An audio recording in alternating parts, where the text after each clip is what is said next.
Sir பொதுவாகவே இந்த ஜாமீன் கையெழுத்து போடணும் அப்படின்னு வரும்போது நம்ம என்னென்னலாம் முன்னெச்சரிக்கையாக இருந்து ஒரு கையெழுத்து போடணும் சார்? பொதுவாக ஜாமீன் கையெழுத்து வந்து ரொம்ப வேண்டியவங்களுக்கு நீங்கள் போட்டு தான் ஆகணும். ஒரு சில நேரங்களில் போட தான் வேண்டியிருக்கும். நான் ஜாமீன் கையெழுத்து போட மாட்டேன் அப்படின்னு. ஒன்றே ஒன்று மட்டும் மனசில் வச்சுக்கோங்க. ஜாமீன் கையெழுத்து போடுறவங்களாம் அவர் கட்டலைன்னா நீங்கள் கட்ட தயாராக இருந்தால் மட்டும் போடுங்க. சும்மா அவர் வந்து போட சொன்னார் ஆட்டோகிராஃப் மாதிரி போட்டு பண்ணிங்கன்னா நாளைக்கு உங்களுக்கு மட்டும் இல்லை உங்கள் குடும்பத்துக்கும் அந்த துன்பம் வரும்.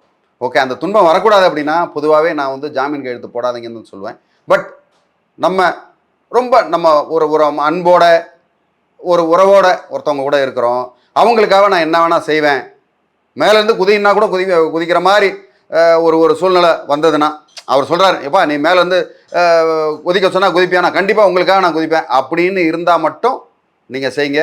அந்த இடத்துலையும் குடும்பத்தை தியாகம் பண்ணி அதை செய்கிறதுன்றது வந்து என்னை பொறுத்த வரைக்கும் தர்மம் கிடையாது அப்படின்றத நான் சொல்லுவேன்.